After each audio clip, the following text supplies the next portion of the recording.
Most of you aren't subscribed. Make sure to subscribe, as it helps out the channel. Without further ado, the series starts with our MC, Mao, hearing her father call out to her, asking Mao to deliver some medicine to the verdigris house, but to be careful of kidnappers. As Mao heads into town, we see a gorgeous woman, Perrin, renowned as one of the 3 famous princesses of the verdigris houses, catch the attention of all the men in town. Having dropped off the medicine at the verdigris house, Mao begins writing up some notes on her most recent experiment, but is interrupted by Perrin, worried that Mao's experiments are harming her. Just then, the granny of the verdigris house greets Mao, reminding Mao to not perform any risky experiments, wondering if Mao would like to service people and earn a little bit of cash as a courtesan. Not wanting any part of the offer, Mao swiftly leaves, telling Granny that she had left her medicine, but right as Mao leaves, the other 2 princesses appear, sad to not see Mao. As Mao heads home, she passes by herb field, ecstatic to be collecting such luscious herbs, but suddenly is interrupted by some thieves. Kidnapped and taken away, Mao gets worried that her father will be stressed about her disappearance, but at the same time, we see a blue-haired lady, Lady Lahua, give birth to a boy, and a red-haired lady, Lady Gyokuyu, give birth to a girl, both at the same time. As 3 months pass by, we follow Mao, now working in the rear of the emperor's palace, where women are raised with the intention of giving birth to the emperor's children. The rear palace forbids any ordinary men, only allowing relatives of the emperor or eunuchs, male workers that have lost limbs and are unable to work normal jobs. The overall location houses 2,000 concubines and servants combined along with 1,000 eunuchs, but Mao knows that since she is a serving girl, her life is expendable. Mao also notes how there are shut-in concubines, but Mao can't really complain about her current job, as she at least gets paid. Running into a fellow service girl, Xiaolon, Mao helps guide Xiaolon to her delivery location, sad to see that girls are taught the bare minimum to work here, knowing that even servants like her have the opportunity to become low-ranking concubines, but due to her childlike body, Mao brushes that thought aside.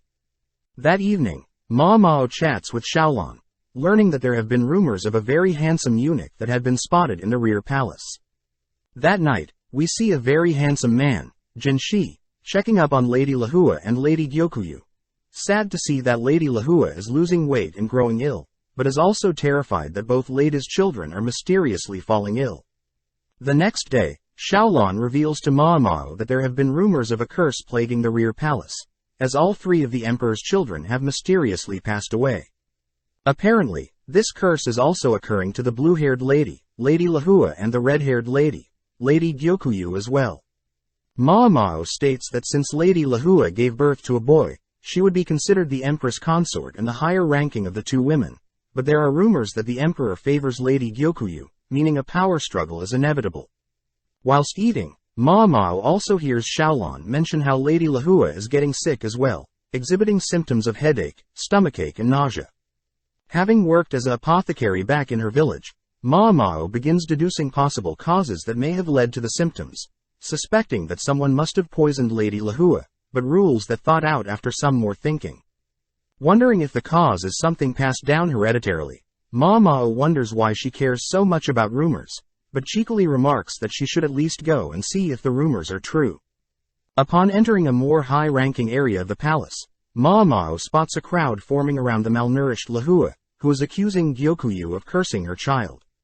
Not wanting things to get out of hand, Jinshi is called to stop the fight, but as Mao gets a closer look at Lahua, she manages to pinpoint the cause of this supposed curse, passing by Jinshi as Mao wonders how she can help without exposing herself. Choosing to tie a note onto a mysterious flower, Mao's message is ultimately ignored, leading to Lady Liwa's boy sadly passing away. Cutting to Gyokuyu, she is seen having a private meeting with Jinshi, revealing that she had received a mysterious message a while ago, telling everyone that the rhododendron flower that the message was tied to had a white part that was poisonous. Sadly, the palace physicians had ignored the message, but Gyokuyu would like to know who was the genius that gave them the message, asking Jinshi to track down the genius. Having suspicions of who this person could be, we cut to Xiaolon and Mao on their break, gossiping about any new updates regarding the emperor, but suddenly one of the eunuchs asks for the girls to head to a part of the palace. Upon entering the assigned room, Jinshi appears, greeting the girls and introducing himself as the manager of the rear palace. Without saying another word, Jinshi writes a message on a piece of paper, asking only girls with freckles to remain in the room. Afterwards, Jinshi asks everyone to leave, shocking Mao, as she realizes she was the only one that can read, meaning Jinshi has found his target. Asking Mao to come quietly, Jinshi and Mao begin heading through the palace, with Jinshi revealing that he had looked into Mao, and records said Mao couldn't read, but wanting to not stand out, Mao feigns ignorance. As they enter a different part of the palace, Mao prays that she doesn't get punished for anything, but upon entering Gyokuyu's room, Mao shows relief, seeing Gyokuyu's daughter, Xiaoling, is alive and healthy. Not wanting to take credit for saving Gyokuyu's Xiaoling's life, Mao tries to feign ignorance once again, but Jinshi pulls out the message received a while ago, stating that he knows the cloth used to write it was most likely from the skirt from a girl working with clothes.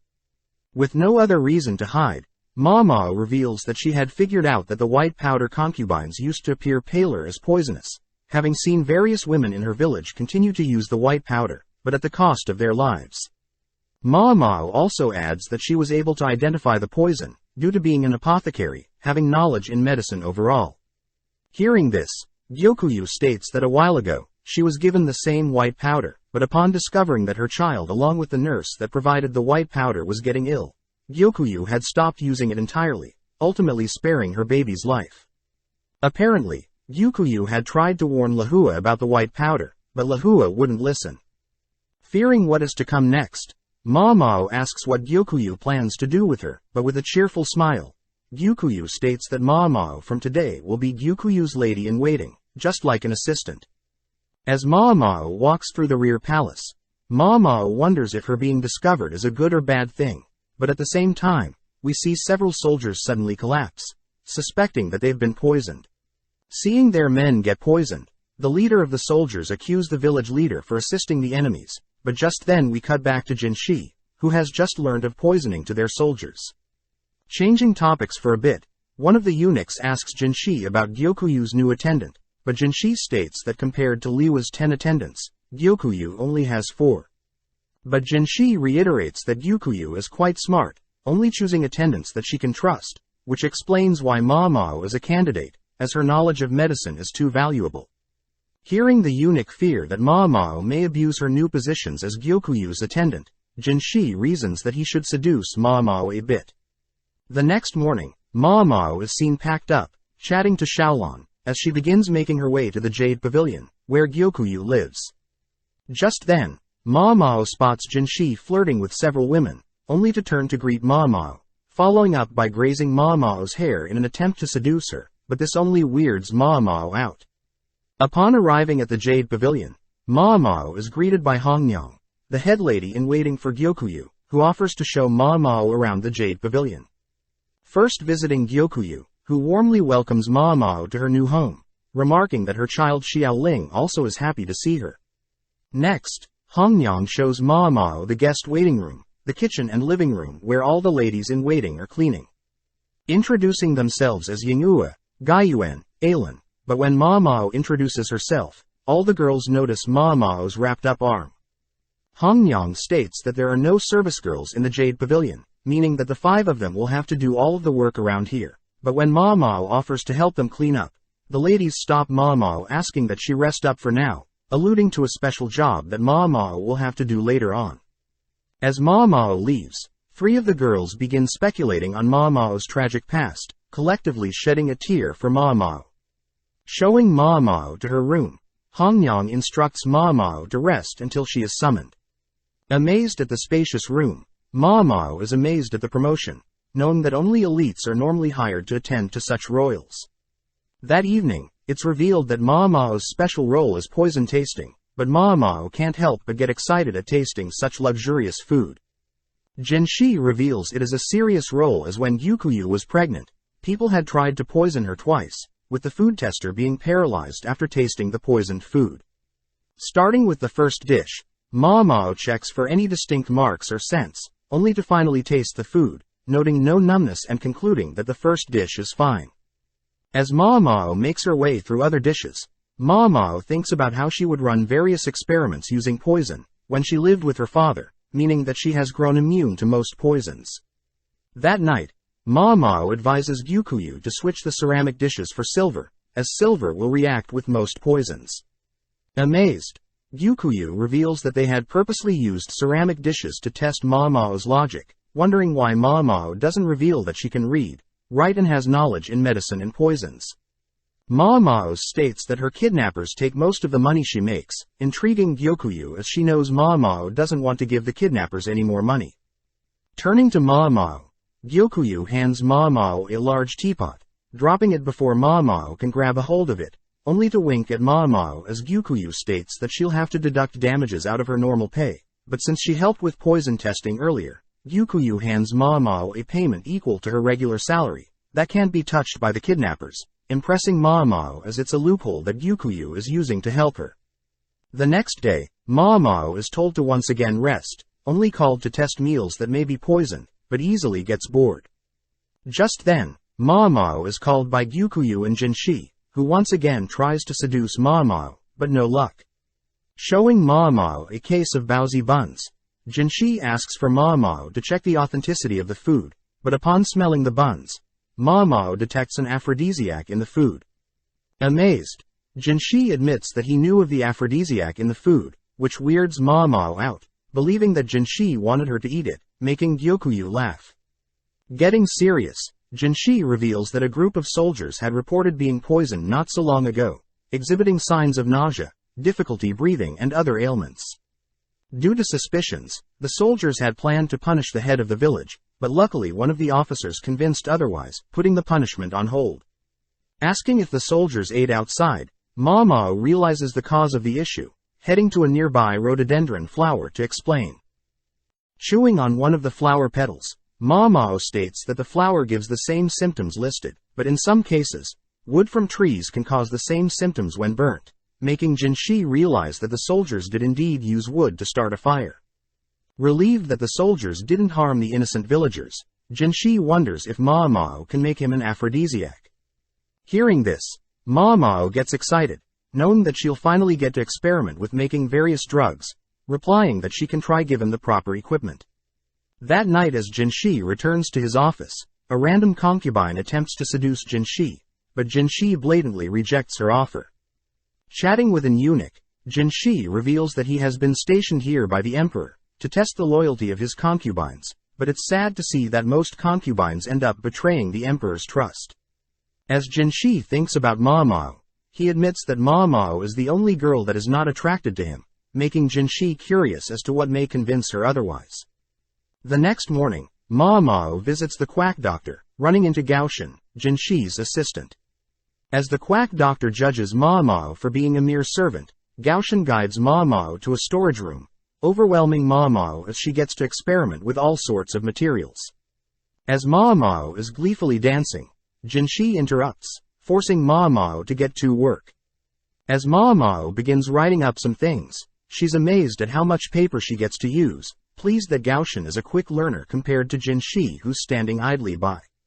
Upon checking to see if there is enough cacao, Mao is disappointed to see a lack in supply, but Jinshi reassures Mao that he can easily obtain more.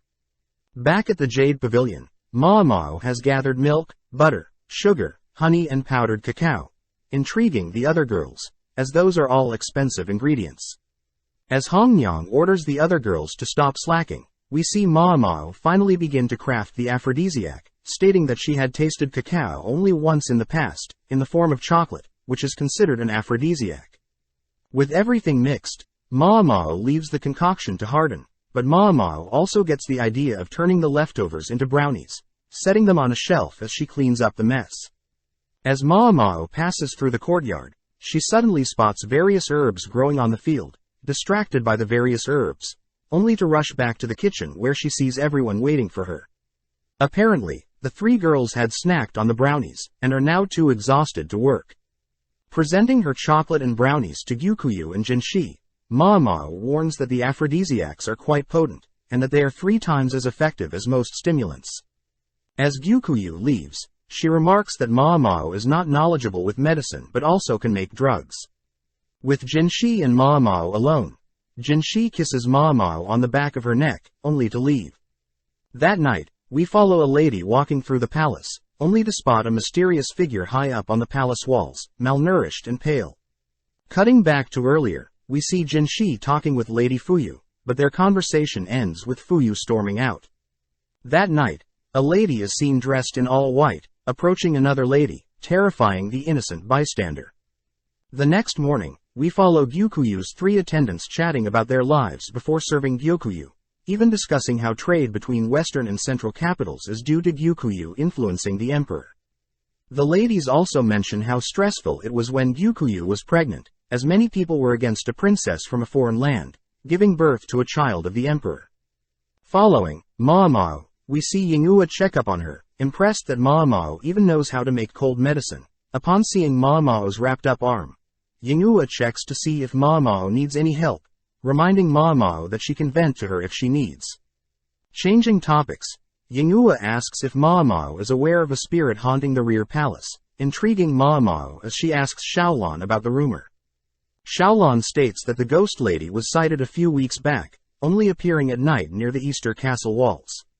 Ma Mao notes how there are gates on the north, south, east and west of the palace, but each gate is heavily guarded and surrounded by a moat.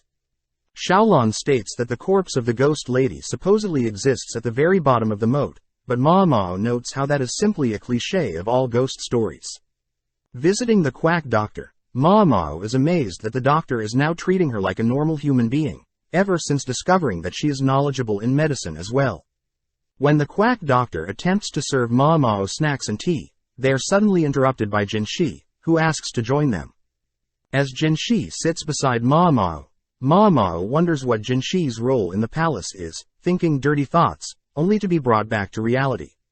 As the doctor returns with tea and snacks, Jinshi sends the doctor away to search for items, leaving Jinshi alone with Ma Mao once again.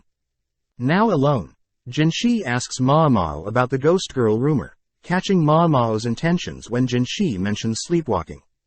Moving in close, Jinshi asks if Ma Mao can cure sleepwalking, but when Ma Mao states that she doesn't know how, Jinshi annoys Ma Mao until she agrees to give the problem a go. That night, Gaoshan guides Ma Mao to the eastern palace walls, but on the way asks if Ma Mao can stop glaring at Jinshi as if he were an insect.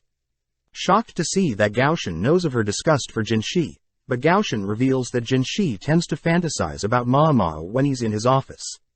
As they make it to the eastern wall, Ma Mao is captivated by Lady Fuyu, who is dressed in all white, marvelously dancing in front of the moon. The next morning, Ma Mao speaks with the quack doctor, learning that Fuyu was supposed to serve the emperor, but when she had failed to perform in front of the emperor, she chose to shut herself away from the world, ultimately scheduled to be a reward for a military officer.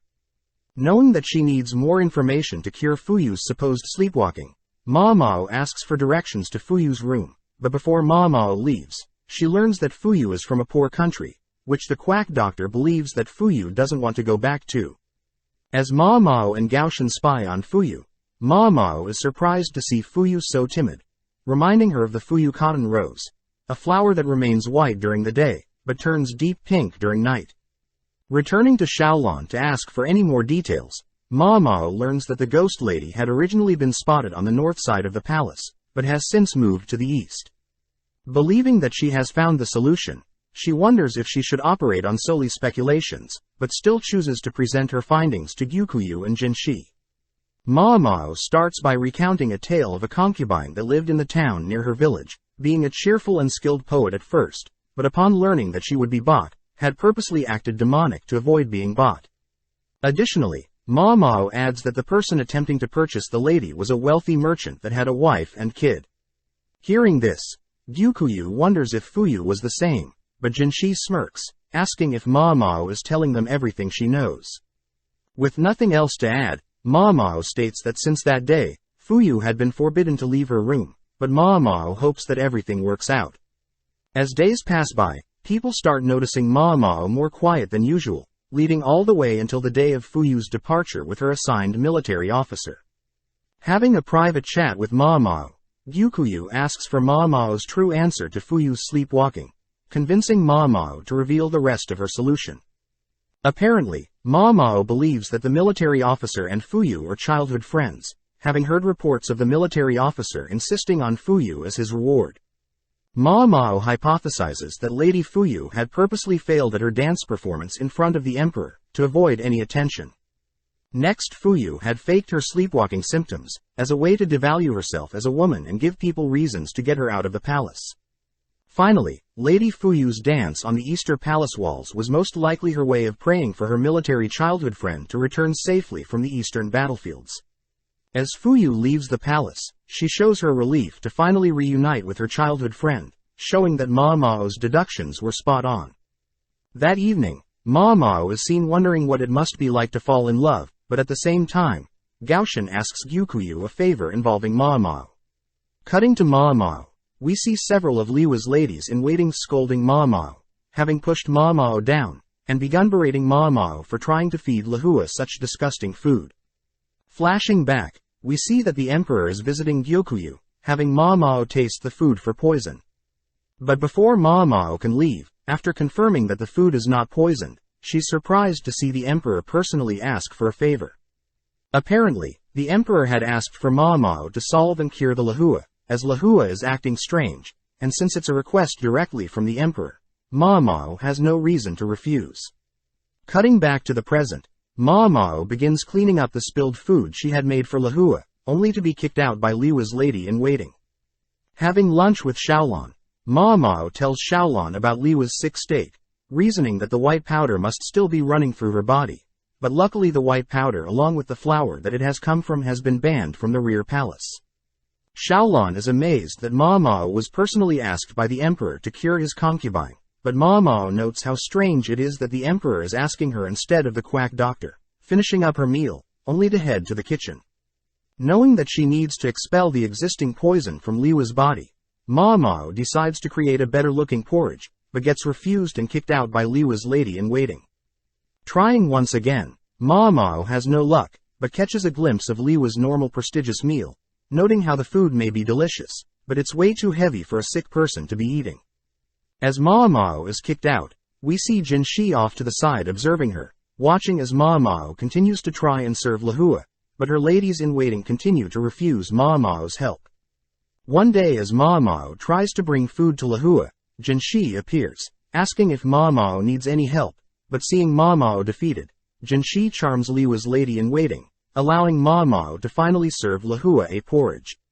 Slowly feeding Lihua the porridge, Ma Mao is happy to see that Lihua can still digest food on her own, but as Ma Mao wipes a stain from Liwa's face, she realizes that Lihua is covered in a white powder, similar to the poisonous one that had been banned. Getting serious, Ma Mao walks to the leader of the ladies-in-waiting, demanding to know who was in charge of applying the white powder to Lihua. When one of the leaders steps up, remarking that she was the one, Ma Mao slaps the lady to the ground, dragging her towards the draw, where she finds the poisonous powder.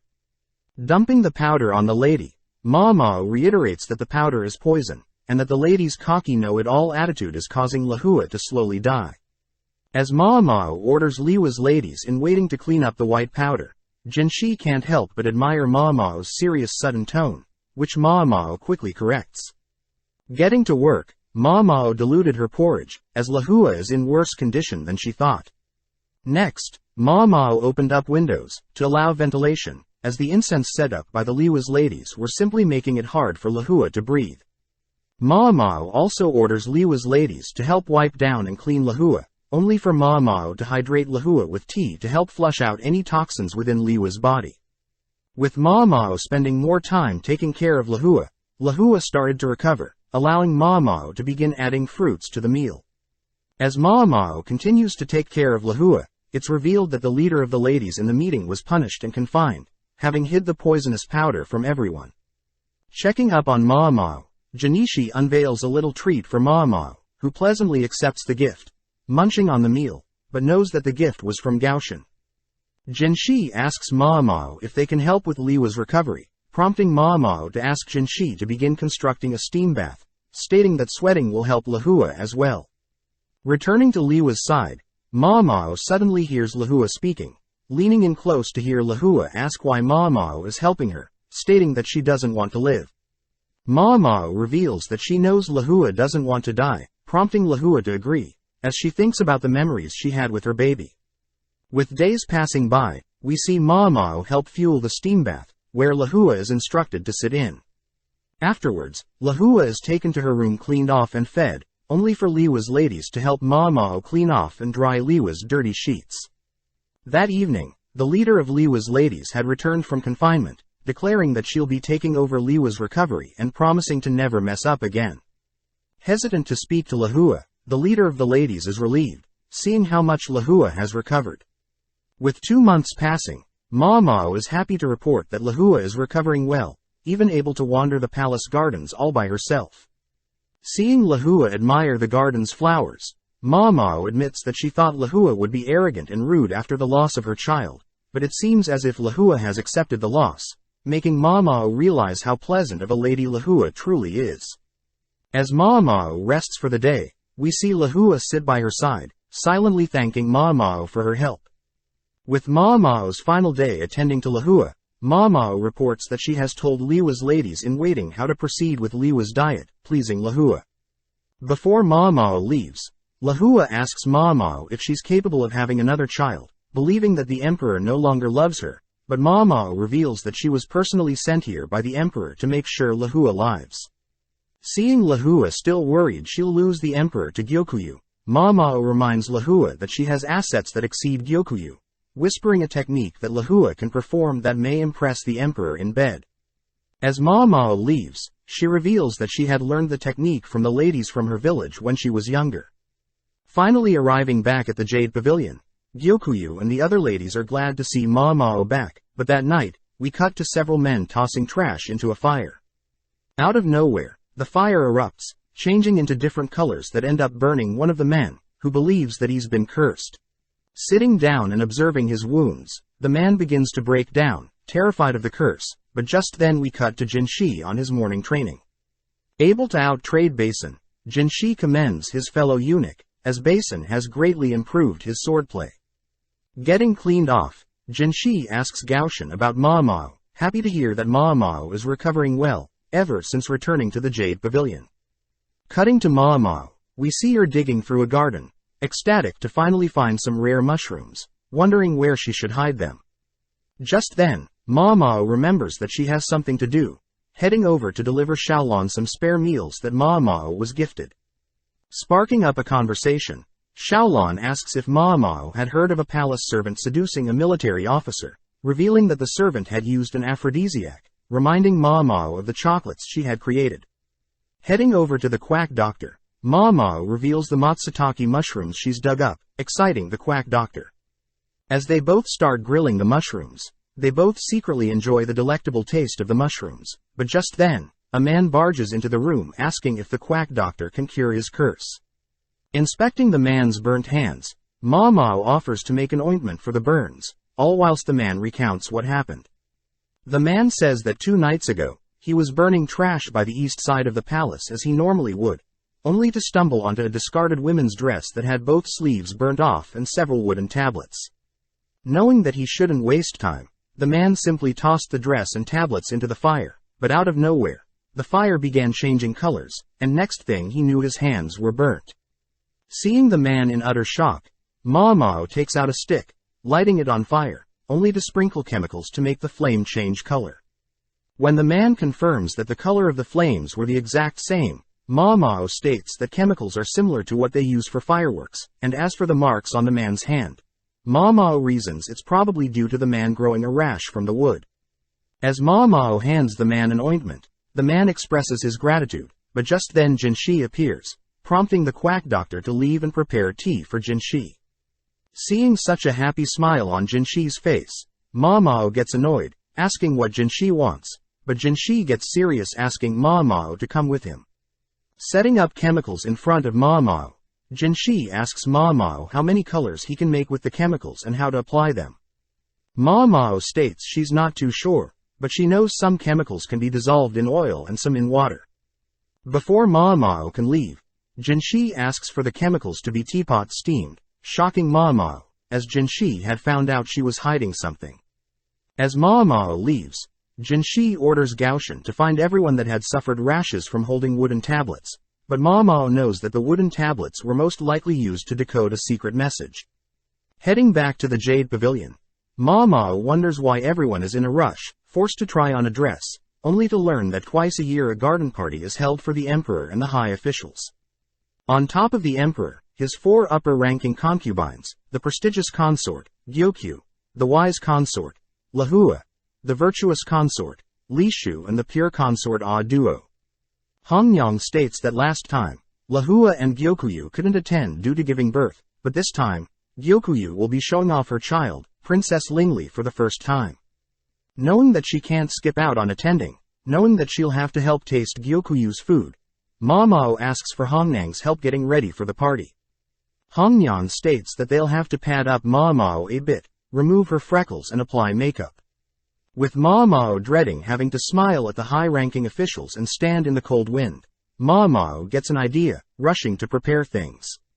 That night, Hongnyan checks up on Ma Mao, seeing that Ma Mao has cooked up some orange and ginger snacks to help warm up the guests.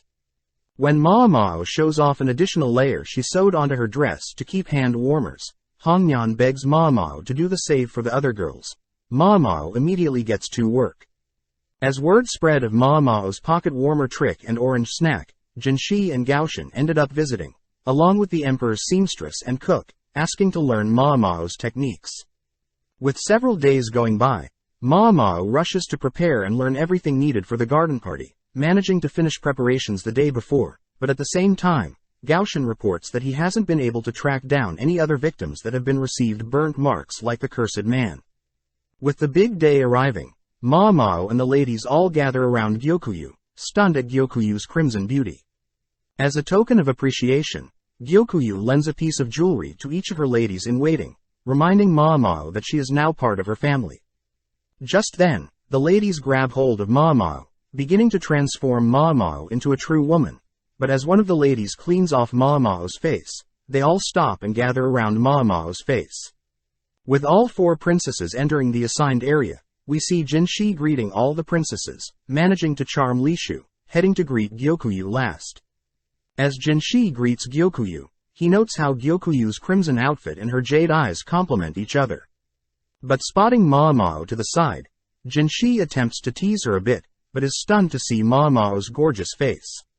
Having not recognized her, Jinshi compliments Ma Mao for applying makeup and removing her freckles, but Ma Mao reveals that she never had freckles to begin with.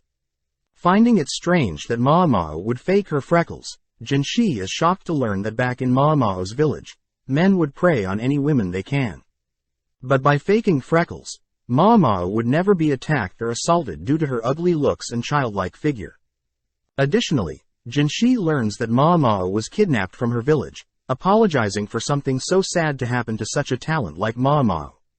Ma Mao states that it isn't Jinshi's fault, but Jinshi pulls Ma Mao close, giving Ma Mao his hairpin, only to leave. As other ladies voice their jealousy at Ma Mao, Gyokyu approaches Ma Mao, uttering that Ma Mao no longer belongs to a single person. Before Ma Mao can learn what that means, the garden party begins, overwhelming Ma Mao as the sheer scale of the party is unimaginable. But at the same time as the food for the guest is served, we cut to an ominous silhouette. As the garden party unfolds, we cut to Ma Mao and the other ladies all clinging to each other as the cold wind brushes past them.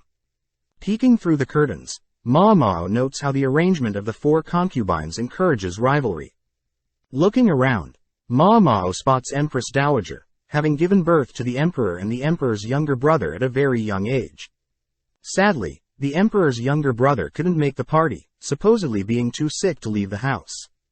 Just then, Ma Mao overhears some of the leader Liwa's ladies making fun of her friends, watching as Yingua gets more and more angry. Ma Mao thinks back on when she was taking care of Lahua. Ma Mao was easily able to scare Liwa's attendants, but seeing Liwa's attendants making fun of her friends, Ma Mao reminds Liwa's attendants of what she can do to them, scaring them off. As Ma Mao reminds her friends that she needs to change their hand warmers, the Gyokuyu's ladies can't help but admire Ma Mao, always being so nice even after having such a tragic past. Just then, Ah Duo's attendants and Li Shu's attendants begin to bicker, which Ma Mao learns that consort Li Shu is only 14 and Ah Duo is already 35, being the oldest of the 4 consorts. Additionally, Li Shu used to be the daughter-in-law of Ah Duo, as Ah Duo used to be a concubine of the previous emperor, whilst Li Shu was a concubine of the current. But since the previous emperor passed away 5 years ago, Ah Duo became a concubine of the current emperor. Amazed that Li Shu was only 9 to be a concubine, Ma Mao realized she was mistaken, as Li Shu was in fact Ah Duo's mother-in-law.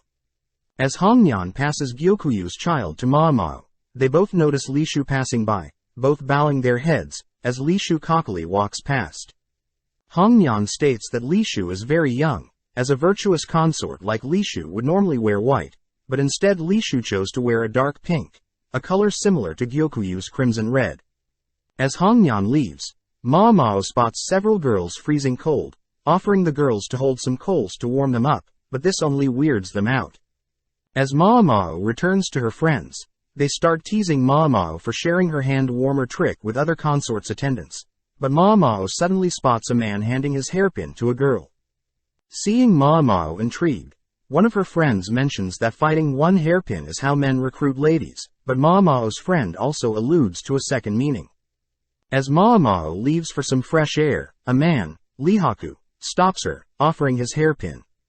Seeing that Lihaku has got several other pins, Ma Mao is happy to receive a hairpin, but just then Lahua appears, prompting Ma Mao and the other attendants to greet her. As a gift, Lahua personally hands Ma Mao a hairpin as well, shocking the other girls as they wonder if Gyokuyu will be okay with Ma Mao garnering so much attention. With Ma Mao now preparing to test the food for poison, Ma Mao spots Gaoshan in the crowd, amazed that he is quite high-ranking. Also, Ma Mao spots Lihaku is also quite high-ranking, but wonders where Jinshi is compared to the others.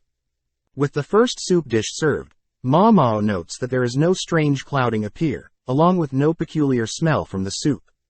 Upon drinking the soup, Ma Mao chases the soup with some water, confirming nothing strange with the dish, but upon seeing another fellow food taster so stressed, Ma Mao feels sorry for them, noting how she must be the only one that yearns for the taste of poison. Up next is a vinegar fish and vegetable dish, a favorite of the emperor's, but instead of blueback fish there is jellyfish. With nothing too outlandish, Ma Mao pans over to see Li Shu sweating at the thought of eating fish, but forces herself to eat it as she is in public. But as she looks at Li Shu's food taster, Ma Mao spots the food taster smirking whilst staring at Li Shu. At the same time, one of Lihaku's friends asks Lihaku to watch one of the food tasters, realizing that it is Ma Mao from earlier. Slowly watching as Ma Mao slowly slurps and enjoys the next dish, but as Ma Mao finishes enjoying the dish, she declares that the dish she just tasted was poisoned, quickly walking off. As Jinshi begins slowly walking to the stage, he makes it just in time to see another person collapse from tasting the dish, but spots Ma Mao running off somewhere. Checking up on Ma Mao, Jinshi is shocked to see Ma Mao so happy, grabbing and dragging her to the infirmary. Ma Mao notes how she would have loved to swallow the poison, but states that the poison would have easily paralyzed her, but hearing this, Jinshi gets weirded out. Jinshi states that another official had tried the dish themselves, making Ma Mao wonder what idiot would do so, offering to give Jinshi a bag of drugs that will help the people poisoned to throw up and get the poison out of their systems. Accepting the drugs, Jinshi continues to drag Ma Mao along, but Ma Mao notes how Jinshi has gotten a new hairpin, wondering why he wasn't at the party until now. Upon reaching the palace infirmary, Ma Mao is instructed to vomit the rest of the food in her stomach, ultimately impressed by the palace's drugs. Moving on to a more serious topic, Jinshi wants to know if Ma Mao suspects the person that may have wanted to poison Gyokuyu, but Ma Mao asks for Jinshi to bring Li Shu. Being able to charm Li Shu into coming, Jinshi introduces Li Shu and her food taster to Ma Mao. Spotting Li Shu scratching herself, Ma Mao rushes to unveil her dress, spotting rashes scattered along Li Shu's arm. Ma Mao confirms that Li Shu is indeed allergic to fish, commenting how she herself is allergic to buckwheat, and could never build up a tolerance to it. Asking if Li Shu is handling the fish okay, Ma Mao states that the vinegar fish dish she tasted earlier had jellyfish, meaning that Lady Gyokuyu's dishes and Lady Li Shu's dishes were swapped. Upon confirming that Li Shu is allergic to mackerel, Ma Mao glares at Li Shu's food taster, speculating that although the food taster knew Li Shu was allergic to mackerel, she still allowed Li Shu to eat a dish with mackerel. Having written up several other foods that Li Shu should avoid, Ma Mao personally hands Li Shu's food taster the list, glaring and warning the food taster to not act out, or else she may disappear. With Jinshi asking Ma Mao what just happened, Ma Mao feigns ignorance, but before Ma Mao leaves, she states that there may have been other attempts at poisoning. Now alone, Gaoshan asks Jinshi if the poisoning is somehow related to the wooden tablets, alluding to a lady-in-waiting that visited earlier not having any burns on her hands. The next morning, Ma Mao is seen dreaming of her father, wondering if he's alright. Apparently after the party, the other attendants ordered Ma Mao to get plenty of rest, ultimately leading to Ma Mao sleeping until noon. Reporting to Gyokuyu, Ma Mao apologizes for sleeping in, but Gyokuyu states that Ma Mao could have taken the day off. Upon seeing Ma Mao's face, Gyokuyu wonders why Ma Mao has added freckles to her face, but Ma Mao states she's more comfortable with them on. Changing topics, Gyokuyu tells Ma Mao that Gaoshan has been wanting to speak with Ma Mao, assigned to pluck some weed in the meantime. Greeting Gaoshan, Ma Mao hears that Jinshi wanted to give Ma Mao the poisonous soup in the cup Gyokuyu was supposed to drink. Upon confirming that no one has touched the silver cup up until now, Ma Mao heads to retrieve some cotton, powder and a brush. Taking some cotton and dabbing it in the powder, Ma Mao begins patting the silver cup with the powder, brushing off the excess to reveal some fingerprints. Ma Mao reveals that the oils that excrete from the human body easily stain silver, hence why silver utensils are cleaned thoroughly. Suddenly realizing something about Li Shu and her food taster, Ma Mao quickly hides her realization, explaining to Gaoshan that 4 people in total touched the silver cup. Since they already know that someone must have poured, carried and tasted the soup, it leads Ma Mao to assume that the 4th person must be the one to have poisoned the soup.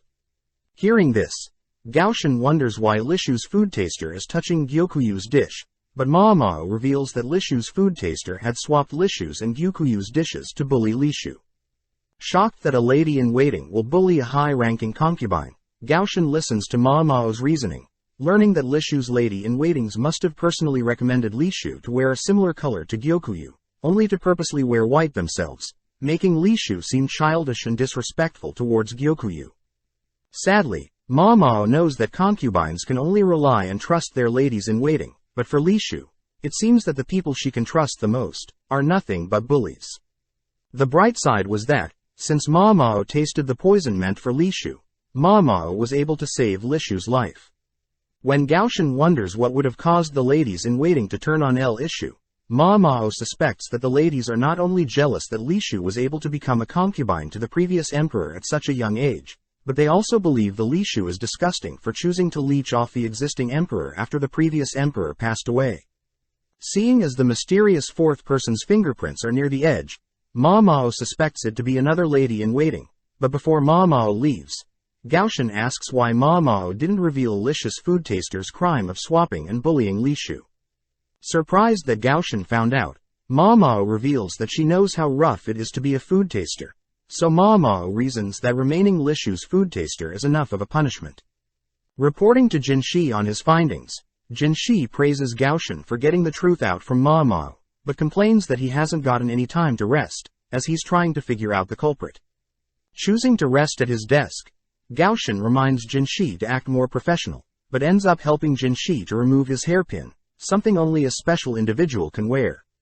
As Gaoshan leaves for the night, Jinshi perks up, stating that he can finally get to work.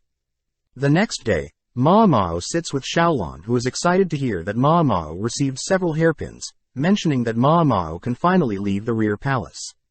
Shocked to hear this, Ma Mao learns that with a hairpin, Ma Mao can as the hairpin owner to assist Ma Mao temporarily or permanently leave the rear palace. Seeing as there is really only one man she can turn to, we cut to Lihaku, who is busy training, stopping as he has received a message from Ma Mao, wondering how he should turn her down, having only given out the pins as a formality. Choosing to privately chat with Ma Mao, Lihaku is shocked to see Ma Mao is completely different without makeup, but asks why Ma Mao had summoned him. Upon hearing that Ma Mao would like Lihaku to vouch for her to visit her home, Lihaku gets pissed, wondering what Ma Mao can give in exchange. As a trump card, Mao reveals that she has special vouchers to the Verdigris house, a super-renowned brothel that would normally take up on years' worth of Lihaku's salary. Seeing Lihaku hesitant at first, Mao chooses to play hard to get, taking back the vouchers only to show off 2 of her other hairpins. Upon realizing that the 2 other pins are far superior than his, Lihaku has no choice but to accept Mao's offer, fearing that he'll never get a chance like this again. Reporting the good news to Gyokuyu and the other girls, Mao promises to bring back souvenirs, but Gyokuyu and Hongnina note how Mao probably doesn't know the full extent of what the hairpin means. As Mao leaves, we see Jinshi finding out that Mao had left the rear palace with another man, but Gyokuyu adds that it'll only be for 3 days. With Mao and Lihaku traveling by carriage, Mao reveals that the town near her village is renowned as the Pleasure District, with the 3 princesses of the Verdigris house idolized by the whole country. Upon arriving at the entrance of the Verdigris house, Mao rushes to hug Granny, but instead receives a swift blow to her stomach. Mao reassures Lihaku that she's fine, as Granny used to perform the trick to allow Mao to spit out all the poison she would test and consume. Happy to see Lihaku has lots of muscles, Granny assigns Lihaku Perrin, finally alone with Mao. Wondering why Mao left for 10 months, Mao states that she had sent a letter, which the Granny confirms she got. That's why she chose to service Lihaku for a discount. Taking out the money she earned at the rear palace, Mao apologizes for not making enough to afford Perrin, but Granny states that Mao simply needs to bring in more young guests like Lihaku, so they can squeeze them for all their money. As Granny leaves, she tells Mao to quickly return to her father, heading back down the street that she grew up on. Upon entering her father's home, Mao spots her father doing the same thing as when she left, sitting down and telling her father stories of her time at the rear palace. Telling her father that she'll need to return in 2 days' time, Mao chooses to rest for the night, but as Mao sleeps, her father reveals that he has connections with the rear palace. The next morning, Mao wakes up, remembering that she is home, but notes how she is quite sweaty. Seeing that her father isn't home, Mao reasons that her father is probably out in the herb field, wishing that her father would stop working at his age. Just then, a little girl begins banging on her home, prompting Mao to approach her and ask what's the problem. Without saying anything, the little girl grabs Mao, dragging her into the house, where she sees a crowd forming in front of a room. Upon entering the room, Mao is stunned to see 2 people incapacitated, but snapping out of the daze, Mao gets to work, assessing the situation. Seeing as the man isn't breathing and the woman is barely breathing, Mao orders another helper to check if the lady has anything clogging the throats. With Mao and the helper applying CPR to both people, Mao orders the little girl to bring charcoal. With Mao managing to resuscitate the 2, Mao cleans out her mouth, sarcastically remarking that it's great to be home. As Mao asks the house's ladies to not touch anything within the room, Mao begins inspecting the room, noting how the 2 victims were a courtesan and a customer. Upon entering the room, Mao picked up scents of alcohol and tobacco, also spotting 2 bottles, some broken glass, wheat stalks, a pipe and some tobacco. With the little girl arriving with the charcoal Mao had asked for, Mao asks for something to write on, giving the little girl a message, asking the little girl to go fetch her father's in the herb field. As the little girl leaves, she gives Mao a dark stare, but as the little girl returns with Mao's father, Mao reports that she has crushed the charcoal and it should be ready to be mixed with herbs to treat the 2 victims. Following the courtesan, we see that she has gotten better, learning that the male customer is also now stable. With Mao and her father alone, Mao reveals that her father is quite smart, able to piece together things with simple clues. Asking Mao to sit with him, Mao's father tests Mao, asking what she thought caused everything. Mao states that she believes the tobacco leaves are quite poisonous, being commonly used for suicides, which her father confirms is true. Asking if Mao had them drink water, Mao states that she didn't, which her father commends, as the stomach acid can prevent poison from being absorbed, but when water is added, it makes it easier for the human stomach to absorb the poison. Next, Mao's father pokes a hole in Mao's deduction, asking what if the tobacco leaves were soaked in water beforehand, prompting Mao to confirm that there are no leaves in the vomit, meaning that diluting the poison with water may have actually been better. As the owner of the house thanks Mao and her father, Mao sees that the wheat stalks are used to drink liquids without messing up one's lipstick. As a thanks, the owner pays Mao and her father, but when Mao's father attempts to decline the payment, Mao reminds her father that he has to pay for rent. Mao notes how the man and women must have attempted a double suicide, as it's not too uncommon for something to occur, as usually poor men and unhappy courtesan would agree to take their own lives. Mao finds it weird that the man who wears such expensive clothes would choose to take his own life, but just then Mao spots the little girl visiting the man, reasoning that she too should check up on the man as well. Upon entering the room, Mao is horrified to see the little girl attempting to stab the man, swiftly disarming the girl. Hearing the little girl scream that the man deserves to die, Mao headbutts the little girl, forcing her onto her knees. But just then, a lady arrives, asking to speak privately with Mao. The lady reveals that the man poisoned was quite a problematic customer, always flirting and promising to purchase and give women a better life, only to lie and dump the girls. Having been stabbed and poisoned in the past, the man comes from a rich merchant, ultimately choosing to resolve issues with money. It's revealed that the man did the same thing to the little girl's older sister, but it turns out the older sister had fallen for the scummy man. The concubine that was poisoned is apparently friends with the little girl's sister, and had tried a double suicide with the man. Since they can't ban the man, as it would be bad for business, they have no choice but to leave him as is. As Mao and her father head home, Mao thinks about how scary the little girl is, having specifically ran to search for her father, which she probably knew wasn't home, instead of going to search for an actual doctor. Returning home, Mao asks to check the money they were paid, confirming that the owner paid them to stay quiet about what happened.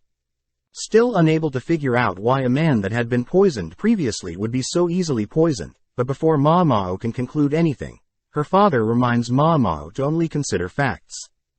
Diving back through all the points she knows, Mao concludes that it wasn't a double suicide but in fact poison, but before she can tell her father tells Mao that the case is already over. As Mao walks through town, she explains that the courtesan must have poisoned the man, using 2 types of liquid.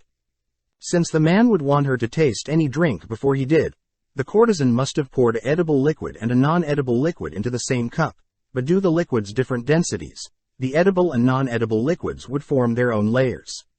The courtesan simply drank from the bottom edible liquid with a straw, whereas the man would drink the poison. Afterwards, the lady would sip a little of the poison, just enough for her to survive. But some things still don't make sense, as Mao wonders if the little girl knew what the courtesan was doing as she purposely didn't want a doctor to come, or if the owner knew what was happening and purposely paid for their silence. Knowing that she can't operate on speculation, Mao makes her way to the verdigris house, using its bath to clean up. Just then, Mei joins Mao, revealing that Granny, herself and other princesses were worried about her. That night, Mao is seen visiting the annex, falling asleep as she sits beside someone sleeping. With the 3 days already over, Mao's father wishes her well, heading over to pick up Lihaku who has already been ensnared by Perrin. Returning to the Jade Pavilion, Mao can't help but notice Jinshi's glare from behind, but before Mao can flee, Jinshi asks to speak with her privately. Seeing Jinshi so agitated, Mao asks what is agitating him, but Jinshi instead asks how Mao's visit home was. Upon hearing that nothing happened with Lihaku, Jinshi asks if Mao knows what choosing Lihaku as a guarantor means, but Mao says she believes a guarantor is a high-ranking official with a good record. Seeing Jinshi at a loss for words, Mao states that she didn't want to rely on Jinshi, fearing that she could never repay him, like she did Lihaku. Hearing this, Jinshi believes that she gave up her body to convince Lihaku, but as Mao leaves, we see Hongnian rushing to slap Mao for being misleading, all whilst Gyokuyu laughs at what they heard. Cutting to the cafeteria area at night, we see several eunuchs gathered for dinner, but as they all chat they all suddenly hear a massive ceramic container shatter, followed by a drunk older eunuch demanding that they bring him more booze. Seeing the older man in a pathetic state, several eunuchs laugh at how thanks to him, they'll probably never drink. Suddenly we see a mysterious man placing some mysterious substance in some bottles of booze, only to hand it to the older man, coldly watching as the older man gulps down the spiked booze. The next morning, Gaoshan asks for Jinshi to stop sulking, reminding Jinshi that he still has lots of work to do. Gaoshan thinks about how Jinshi has accomplished a lot in his life, seeing unusual for Jinshi to act so childish and be so attached to another person's life. As Gaoshan hands Jinshi some paperwork, Gaoshan thinks about how he managed to convince Gyokuyu to explain to Jinshi that it wasn't Maamao that offered her body to Lihaku, but instead Maamao asked another experienced lady to repay the favor. Still, Gaoshan admits how unlucky it was for Jinshi to put so much effort, freeing up time to mess with Maamao, only to hear that Maamao left to spend time with another man. As Jinshi and Gaoshan begin working through the papers, they both note how nobles try to pass bills to benefit themselves, but it's ultimately up to Jinshi to verify them. As they both work on the papers all throughout the day and into the night, they are suddenly interrupted by an eunuch, revealing that Sir Conan has passed away. The next morning, Jinshi reports the bad news to Gyokuyu and Maamao, both sad to hear that a high-ranking man had passed away. As Maamao hears that Conan had drunk himself to death, Maamao has no sympathy for him, but Jinshi suddenly asks if Maamao thinks Conan truly drank himself to death. Speaking with Jinshi, Maamao reiterates that heavy drinking does ultimately poison and weaken one's organs, explaining Conan's death, but Jinshi tells Maamao that Conan was celebrating during a party by drinking out with friends. Wondering why Jinshi would tell her that, Jinshi adds that Conan easily handled his alcohol, but he wasn't liked by many people. Taking out some booze, Jinshi pours Maamao a cup of booze, exciting Maamao, but Jinshi adds that unfortunately the last jar of booze Conan drank from was shattered and the booze was lost. Seeing Jinshi so sad, Maamao reasons that with the information Jinshi told her, there is no way of finding out if Conan was poisoned or not. Taking a sip of the booze, Maamao is disgusted by the sweet and salty flavors, but Jinshi reveals that Conan loved sweet foods, never touching even the most valuable of smoked meats or rarest of rock salts. Reminiscing, Jinshi states that Conan used to love spicy food but one day switched to loving sweet foods, but Maamao interrupts, wondering if Conan passed due to diabetes. As Maamao takes another sip, she learns that there were rock salts, mooncakes and dried meat at the party, prompting Maamao to request to see the last drinking jar Conan touched before he passed. Jinshi states the jar is shattered, but Maamao states she still wants to see it, finishing up several more cups of booze, only to mention that she has an idea of what happened. The next day, Maamao greets Jinshi, who has brought the shattered jar, along with Gaoshan handing Maamao a report on the incident. Reading through the report, Maamao heads towards the shattered jar, licking off some substance from the jar, shocking Gaoshan and Jinshi. Reassuring them that she's fine, Maamao drops some of the leftover substance in a fire, revealing that the jar had an overabundance of salt in it, ultimately poisoning Conan. Wondering how Conan didn't stop drinking such a salty beverage, Maamao hands Jinshi the report, deducing that Conan must have lost his ability to taste salty things. Apparently, Kun was quite a talented and smart bureaucrat, but unfortunately he had lost his wife and child to an epidemic, choosing to escape by drinking and consuming sweets. Maamao states that Conan's inability to taste salty things is a form of illness that stems from an unbalanced diet or stress. Hearing all of this, Jinshi asks Maamao who could have placed salt in Conan's drink, but Maamao states that she has no idea. Maamao does add that the booze she tasted yesterday had salt, so it could have been someone that didn't like sweet drinks, or it could have been co-workers that tried pranking Conan but simply took it too far, and poisoned Conan. Hearing all this, Jinshi whispers something to Gaoshan, sending him off, but at the same time, Maamao thinks about how she doesn't want to reveal the culprit, fearing that she'll get someone punished, but notes how she had given Jinshi enough clues already. As Jinshi thanks Maamao for the insight, Maamao spots an obsidian tassel tied to Jinshi's waist, asking how close Jinshi was to Conan.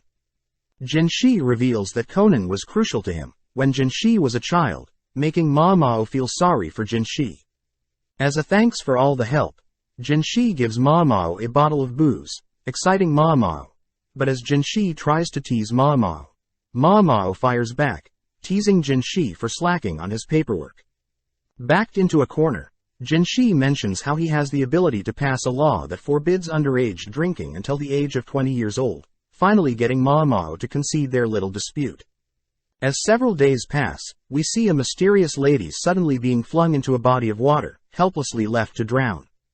The next day, Ma Mao and the quack doctor are called to inspect the body of the victim, impressing Ma Mao as the corpse had been preserved due to the cold weather.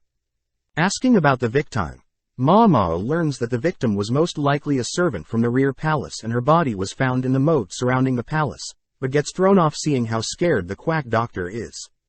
Too scared to touch the body, the quack doctor asks if Ma Mao can search and touch the body, but Ma Mao states that her teacher forbade Ma Mao from touching corpses.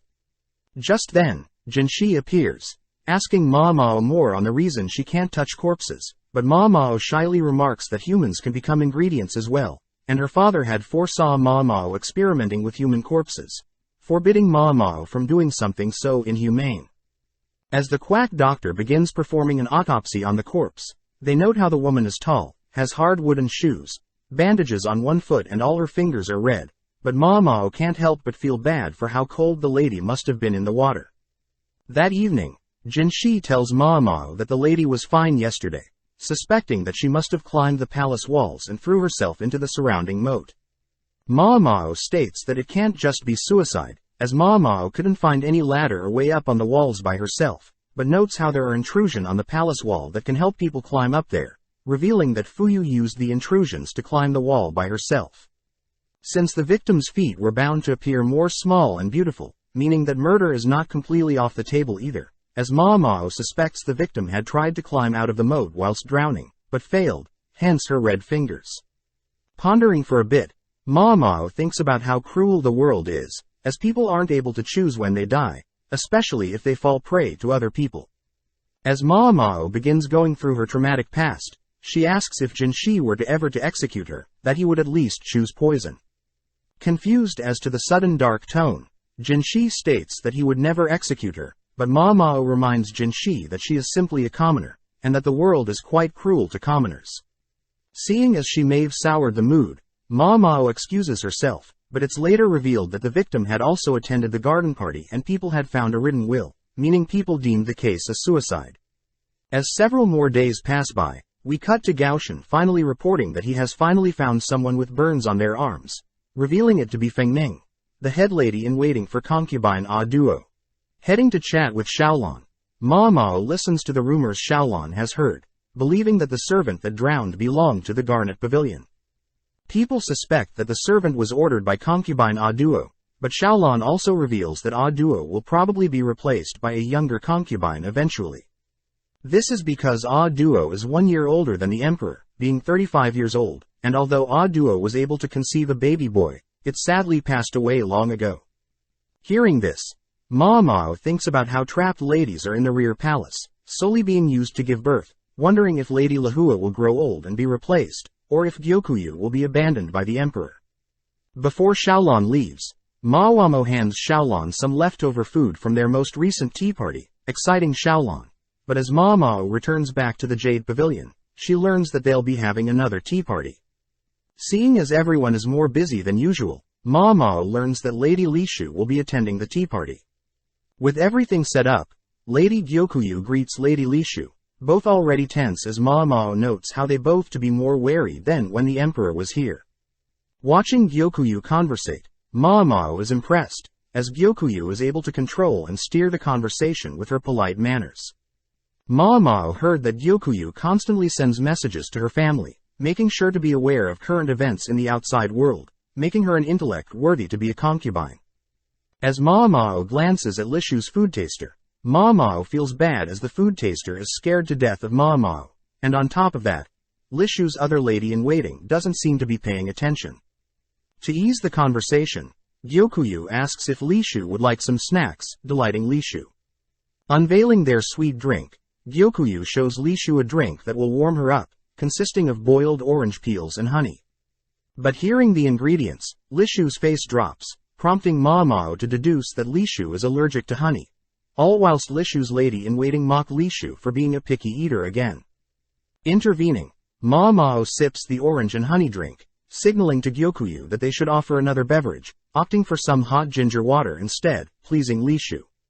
Seeing Lishu's lady-in-waiting annoyed that Lishu wasn't forced to consume the honey, Ma Mao confirms that Li Shu is still being bullied.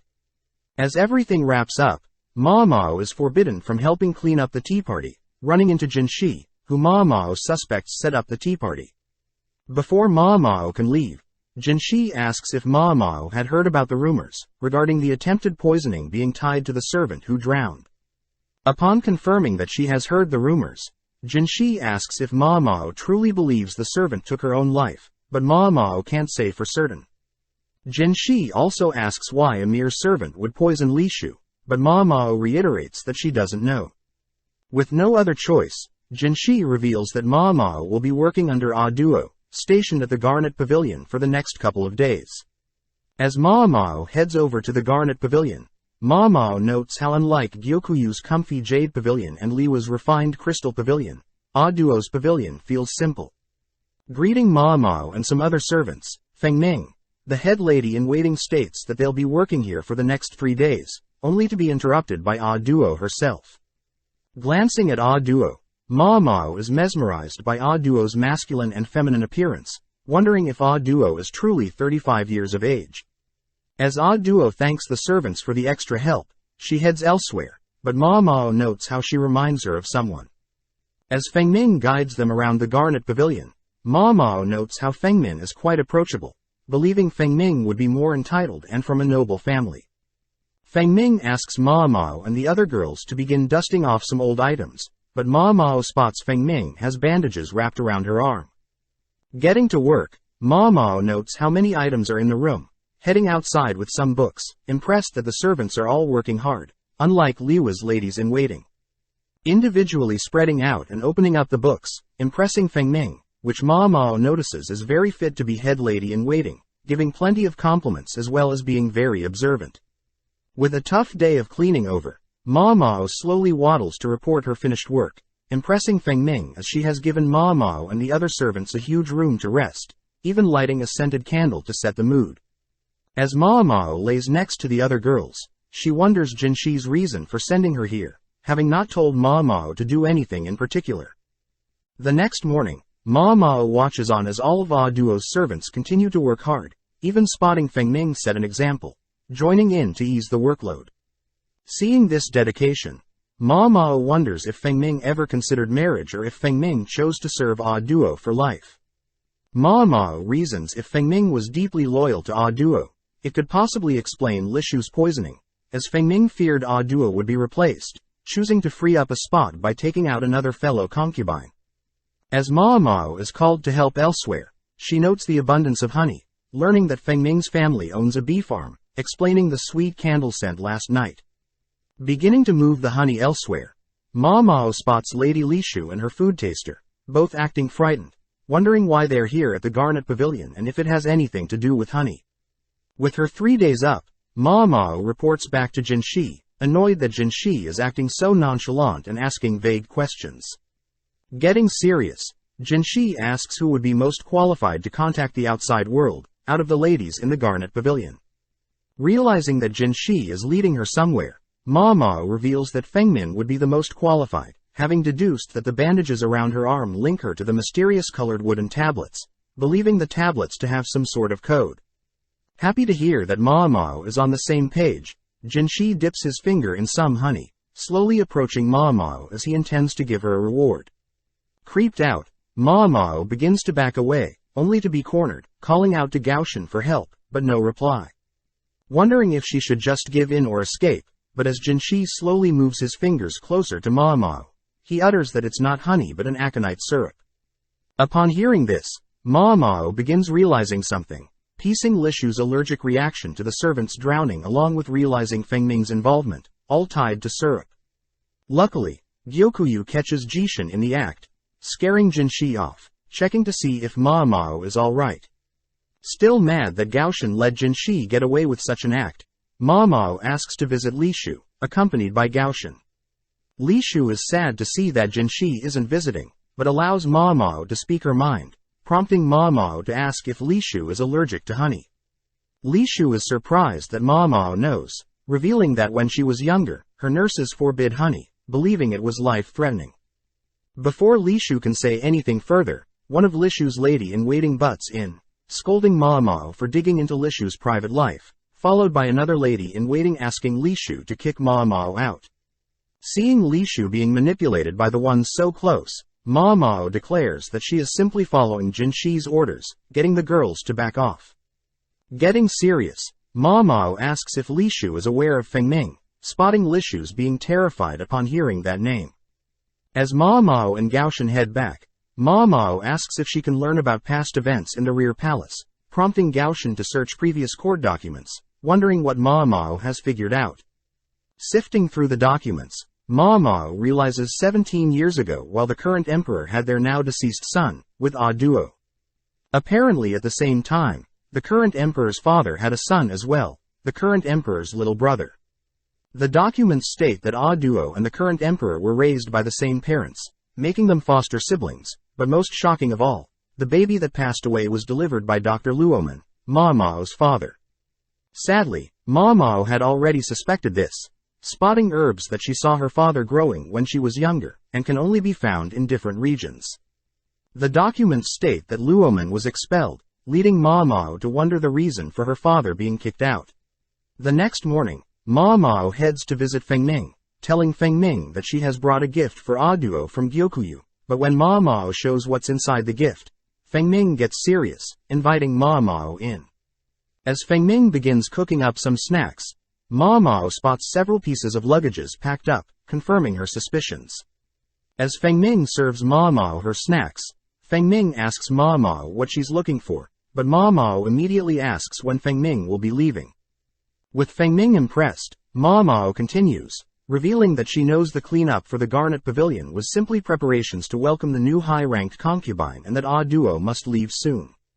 Ma Mao also states that she suspects Ah Duo can no longer give birth, but Feng Ming states that's none of Ma Mao's business, only for Ma Mao to reveal that her father, Luoman, was the one that delivered the babies at that time.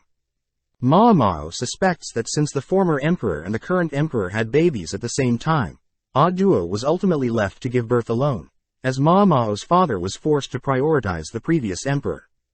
With Feng Ming by Ah Duo's side, Ah Duo was luckily able to give birth to a baby boy, but at the cost of her uterus. As Feng Ming glares at Ma Mao states that the Ah Duo's baby passed away shortly after, deducing that Feng Ming was the one taking care of the child instead of Ah Duo. Praising Ma Mao for figuring everything out, Ma Mao adds that people believe the baby passed away from toxic white powder just like Liu's baby, but Ma Mao suspects it was another issue. With a serious glare, Feng Ming listens to Ma Mao as she notes Feng Min is quite smart, having kept the baby away from the white powder, unveiling the gift, revealed to be a flower and some honey. Ma Mao states that the nectar from flowers can be very poisonous, especially to newborns, revealing that Feng Min had unknowingly fed Ah Duo's child nectar, believing that it would be good for the child, but sadly it was poisonous. Ma Mao says that her father, the head doctor at the time, was ultimately blamed for the death of Ah Duo's baby and kicked out of the rear palace, but later Feng Ming found out that she was the reason, choosing to hide it from Ah Duo. Sadly, Feng Min had discovered that Li Shu was aware of such side effects of honey, so Feng Ming decided she would eliminate Li Shu. At the time, Li Shu was quite close with Ah Duo, as Li Shu was a child with no parents, and Ah Duo was a mother that had lost her child, both naturally gravitating to one another. One day, Li Shu had tried to tell Feng Ming about honey being dangerous to newborns, shocking Feng Ming as she didn't want Ah Duo to ever hear, driving Li Shu away from the rear palace. On top of that, when the previous emperor had passed away, Li Shu was no longer wanted in the rear palace, relieving Feng Ming. Unfortunately for Feng Ming, Li Shu was reinstated as the current emperor's concubine, meaning that Li Shu was once again capable of revealing the truth of Feng Ming poisoning Ah Duo's child with honey, prompting Feng Ming to poison Li Shu's soup during the garden party. With everything revealed, Feng Ming asks what Ma Mao wants, but as Ma Mao stares at the butcher knife behind Feng Ming, Ma Mao replies that she doesn't want anything. Sighing, Feng Ming reveals that she had always admired Ah Duo, being a person that could converse equally with the current emperor, compared to herself, who only followed her parents' orders to become a lady-in-waiting. As Feng Ming begins to break down, reliving the moment when Ah Duo lifelessly reassures her ladies-in-waiting to not blame themselves, as Ah Duo is aware that any child under the ages of 7 can pass away from any illness. Seeing Feng Ming cry, knowing that she was responsible for taking away the most precious thing in Ah Duo's life, Ma Mao wonders what Feng Ming was going through having to serve Ah Duo for 16 years after, attempting to make it up to Ah Duo. Knowing that Jin Shi would surely arrest Feng Ming if he found out, Ma Mao suggests an alternative plan, leaving as Ah Duo watches Ma Mao head home. That night, Ma Mao leaps into bed exhausted, revealing that she had wrapped herself in several layers of solidified oil paper, having expected to be slashed. The next morning, Jin Shi reveals that Feng Ming has turned herself in, asking if Ma Mao has anything to do with this, which Ma Mao feigns ignorance. Jin Shi adds that Ah Duo will be moved to the south side of the palace, a decision made by the emperor a while ago. As Ma Mao heads through the palace with some dirty clothes, she reveals that she instructed Feng Ming to combine her attempt at poisoning Li Shu with the cause of death for Ah Duo's baby, reasoning that it was the only way to hide what truly happened to Ah Duo's child, but sadly Ma Mao suspects Feng Ming will be sentenced to death. With several days passing, we see Jin Shi visit Ah Duo, all whilst Ma Mao struggles to fall asleep, choosing to have a midnight stroll. As Ma Mao climbs the palace walls, she admires the moon, noting how Feng Ming was executed and Ah Duo will be leaving the palace the next day. Just then, Ma Mao spots Ah Duo, offering to have a drink of booze. Unable to refuse the offer, Ma Mao learns that Ah Duo was always the emperor's friend, never expecting to be the emperor's concubine. Ma Mao wonders why Ah Duo clung onto the role of a concubine for so long, but Ah Duo ignores her, standing up and heading towards the edge of the palace walls, staring at the moat. Ah Duo notes how cold it must have been and how stupid the person must have been, leaving Ma Mao alone. As Ah Duo leaves, Ma Mao realizes that the servant that drowned truly was a suicide, and that Feng Ming had secretly helped the servant, even against Ah Duo's order. Seeing as it's too cold, Ma Mao begins heading back down the wall, but gets startled, falling off, only to realize it's Jin Shi. Attempting to leave, Ma Mao gets pulled for a hug from Jin Shi, revealing that he was forced to drink by Ah Duo, only to be thrown out. Feeling sorry for Jin Shi, Ma Mao tries to escape, but spots Jin Shi tearing up, allowing Jin Shi to cling on a little longer. The next morning, Ah Duo returns her crown, signifying the pure consort, handing it to Jin Shi. Seeing the two next to each other, Ma Mao realizes that Ah Duo reminds her of Jin Shi, remembering that Ah Duo never said her child passed, but instead left her. Ma Mao wonders if Ah Duo had purposely swapped babies with the previous emperors, known that her child would be a better life, and the reason she stayed in the rear palace so long was to ensure that her child would grow up right, also explaining why her father was punished for not noticing and explains why the younger brother emperor's brother is never seen. But Ma Mao notes she shouldn't just speculate, spotting Li Shu calling out to Ah Duo all whilst a single lady-in-waiting chases after her. Happy to see Ah Duo comfort Li Shu, Ma Mao leaves, as it's getting cold, but at the same time, we see Jin Shi investigate Feng Ming's family along with Ma Mao's past. Reviewing what happened after Feng Ming's execution, Jin Shi notes how Feng Ming's family was ultimately punished as well, but Ah Duo was deemed innocent as Feng Ming claimed all wrongdoings. Going through the list of family members connected to Feng Ming, Jin Shi notices the types of business the related families owned, along with 80 children belonging to those various families, all present in the rear palace. Out of those 2,000 people connected, 80 were children, and sadly one of the families was the one that bought Ma Mao after she was kidnapped. Seeing Jin Shi frustrated, Gaoshan mentions how they could simply cover the fact that Ma Mao is connected, but Jin Shi knows that Ma Mao is a righteous person, and if she ever found out, Jin Shi fears Ma Mao would hate him for keeping her in the rear palace. Not wanting to be hated by Ma Mao, Jin Shi is suddenly reminded by Gaoshan that Ma Mao is nothing but a pawn to him, snapping him out of his daze. Cutting to Ma Mao, we see her chatting with Xiaolan, learning that those connected to Feng Ming will most likely be let go, scaring Ma Mao as she hasn't been able to send any more customers to Granny.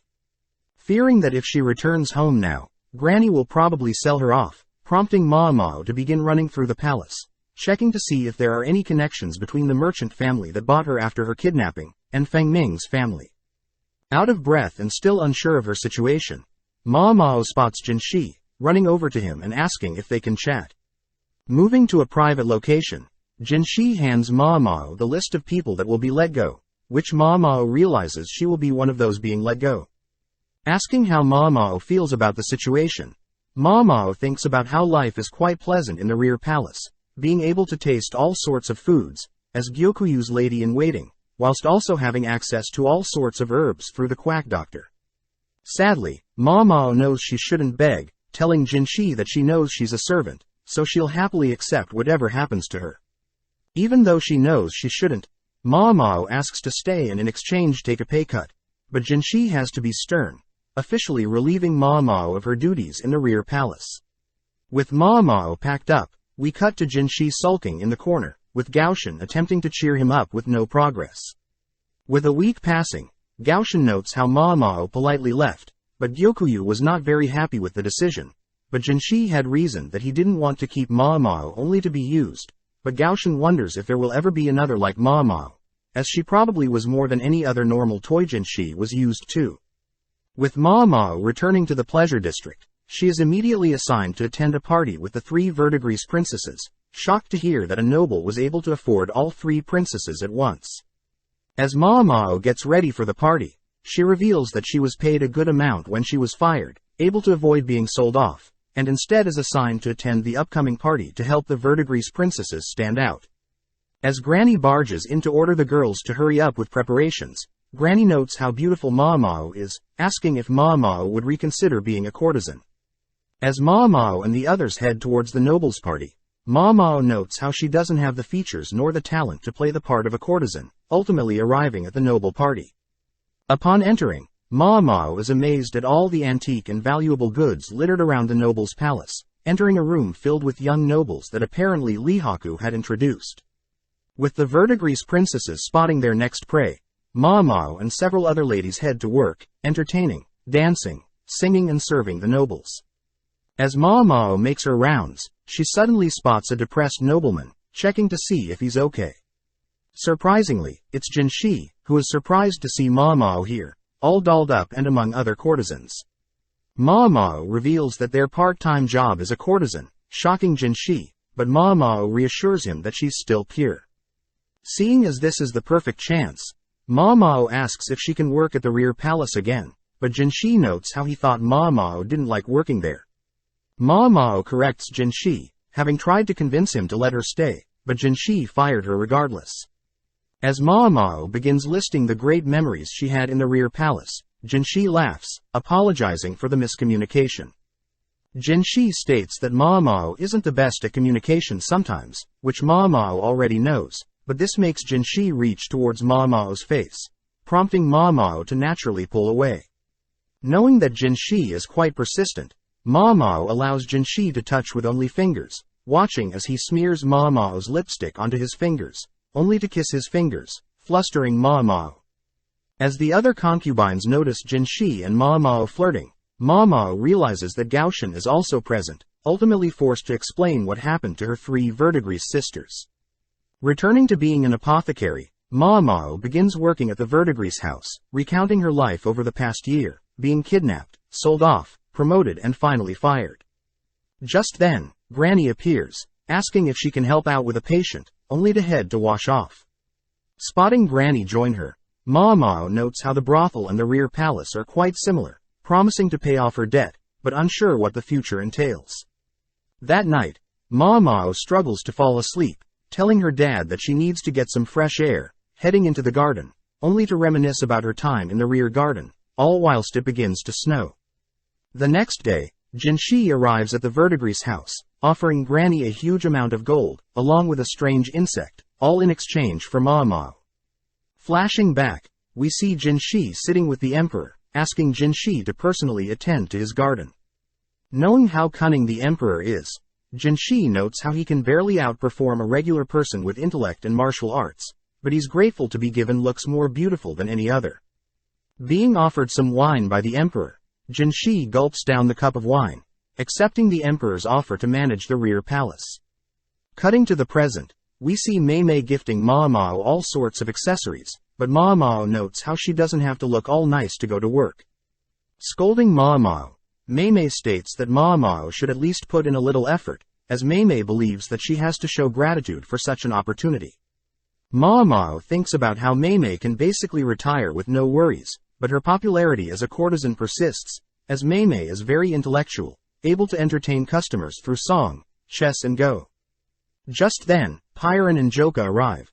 Joka wishes Ma Mao the best with her new job, but they also ask that Ma Mao send them some wealthy customers as well. As Ma Mao begins heading through the streets of town at night, she begins thinking about how she was lured in by the caterpillar fungus Jinshi had offered her, but Ma Mao also feels bad for leaving her father again. Ma Mao notes how her father did say he would allow her to do whatever she wants, but as Ma Mao heads back home, she greets her father who is shocked at all the items she got from the Verdigris princesses. Wondering how she'll bring her mortar, pestle and notebook, Ma Mao's father notes how Ma Mao isn't a doctor, and by carrying around those heavy-duty items, it'll seem like Ma Mao is plotting something. Seeing as tomorrow is the big day, Ma Mao and her father head to sleep, with Ma Mao scooching close to her father. Seeing Ma Mao guilty for leaving, Ma Mao's father reassures Ma Mao that she can return anytime she wants, knowing that her father, her granny along with her 3 big sisters will be waiting for her. With the big day arriving, Jinshi is shocked to see Ma Mao being delivered by Granny and the 3 Verdigris princesses, but before Ma Mao leaves, Granny reminds Ma Mao to bring back wealthy guests. With Ma Mao entering a carriage with Jinshi, Ma Mao blames Jinshi for drawing so much attention, but before Jinshi can say anything, he gets nervous, choosing to ride in silence. As they reach the rear palace gates, Jinshi spots Ma Mao catching the eyes of fellow guards, asking Ma Mao to put back on the freckles whilst she's working. At the same time, we see a man playing Go all by himself, learning that Jinshi had recently bought a courtesan, intrigued that the lady was from the Verdigris house. Upon reaching their destination, Jinshi is very protective of Ma Mao, revealing that Ma Mao will be working at Jinshi's house. Gaoshan explains that since Ma Mao was fired from the rear palace, Ma Mao will now be working in the outer court, compared to the rear palace which is considered the inner court. Upon entering the premises, an older lady helps take Jinshi's jacket, introducing herself as Surian, Jinshi's attendant, explaining that she has heard of Xiaomao, Ma Mao's supposed alias. Showing Ma Mao around, Surian states that there are 2 separate buildings and that one building has an office and the other is the personal residence. Surian mentions Jinshi as a young master, piquing Ma Mao's interest, but as Ma Mao is shown her room, she notes how luxurious her room is, especially for a servant like her. Speaking to Jinshi, Jinshi states that Ma Mao won't be a servant, and instead would like Ma Mao to take the court lady exam. With no other option, Ma Mao wakes up early the next day, applying her freckles makeup, along with wearing her newly cotton garment, heading outside. Upon spotting some smoke nearby, Ma Mao heads to greet Surian, offering to help cook breakfast, but Surian reassures Ma Mao she's almost done. Ma Mao learns that there aren't any other attendants, as Surian is quite strict on the type of food Jinshi gets served, shocked to hear that the previous attendants hired ultimately didn't last. As Surian tells Ma Mao horror stories of past attendants, Ma Mao heads to help wake up Jinshi, amazed at the wasted potential of Jinshi's beauty. Just then, Jinshi offers Ma Mao a different room, but Ma Mao is curious why the sudden offer, spotting Gaoshan trying to tell her something. Asking for a room with a stable and a well nearby, Jinshi unfortunately can't provide stables, but we cut to later that day. As Ma Mao and Gaoshan walk through the palace, Ma Mao notes how Jinshi is actually quite busy, always wandering around the rear palace, but as Ma Mao and Gaoshan head through the palace, Gaoshan asks Ma Mao to avoid other military officers at all cost. Being led around the outer palace, Ma Mao struggles to remember all the locations, ultimately stopped by the Director of Waters, the department responsible for rivers, demand and water projects. Checking out the area, Ma Mao notes the lack of herbs in the outer palace, noting that it must have been her father that planted herbs in the rear palace. Gaoshan reminds Ma Mao to stay focused, as she'll be working in the outer palace when she becomes a court lady. Upon returning to Jinshi's home, Ma Mao spots Surian cutting up some charcoal, and asks to deliver the charcoal to Jinshi. Upon entering his office, Ma Mao is amazed as Jinshi's office is filled with top-class items, wondering how high up Jinshi truly is. As Ma Mao leaves Jinshi's office, she spots several court ladies eyeing her down, reasoning that it's quite normal to check out the new girl. Apparently, the court ladies in the outer palace are far more qualified and educated, compared to the female officials in the rear palace, explaining the arrogance of the court ladies. As Mao Mao stops to clean a dirty spot on the palace walls, the court ladies walk up to Mao Mao, demanding to know why Jinshi was assigned such a frail-looking girl. Thinking of a way to resolve things, Mao Mao utters that they're simply jealous of her, but this gets Mao Mao slapped. Seeing she was being too vague, Mao Mao states that she knows the court girls fear that Jinshi has a peculiar taste for underdeveloped girls like Mao Mao, irritating the girls as Mao Mao is reading their minds. When one of the court ladies asks for the exact reason for Jinshi hiring Mao Mao unveils her left arm, disgusting the ladies, as Mao Mao was performing various experiments on her arm recently. As the court ladies leave, Mao Mao realizes Jinshi was listening in on their conversation, checking to see if Mao Mao has been studying, but Mao Mao simply sneaks away to do some chores. With Mao Mao studying all night, she gets distracted easily, ultimately leading up to exam day where Jinshi is disappointed to see Mao Mao had failed the exam. Now assigned as Jinshi's personal servant, Mao Mao goes on a walk through the palace, noticing a particular alleyway with various herbs, ultimately heading towards a large green hill. Before Mao Mao can head towards the hill, Mao Mao is hit on the head by a court lady, instructing Mao Mao to not proceed beyond this area. As the court lady leaves, Mao Mao smells sandalwood, mixed with another bitter smell emanating from the court lady. Mao Mao realizes that the location ahead belongs to the military, but at the same time, we see a man smirking, having spotted Mao Mao from afar. Several days later, we see that the new pure consort has arrived, dressed elegantly as she passes through the palace's snow-filled location. With the pure consort heading to her room, we see that Gyokuyu is happy to hear that Mao Mao is back in the palace, but at the same time we see Mao Mao planting various herbs in the outer palace to liven up the place. Just then, Surian appears, calmly reminding Mao Mao to clean up the office, prompting Mao Mao to apologize, rushing off to fulfill her duties. Cutting to Jinshi, we see him confused to see messages from both Lahua and Gyokuyu, but just then Mao Mao enters his office. Jinshi asks if Mao Mao has heard of the new pure consort that was set to replace Aduo, but Mao Mao admits she hasn't, which Jinshi reveals that the Mao Mao has been requested to educate the new pure consort. When Mao Mao calls Jinshi out for joking around, Jinshi reveals that Lahua and Gyokuyu had recommended Mao Mao to be the teacher, which Mao Mao can't refuse. Immediately packing her stuff, Mao Mao notes how she's being paid pretty well, thanks to her granny bargaining for higher pay. Getting an idea, Mao Mao tries to up the price for her teacher fees, but Surian intervenes, stopping Mao Mao from scamming Jinshi. Seeing Jinshi curious about all her belongings, Mao Mao growls at Jinshi, stopping him from snooping around.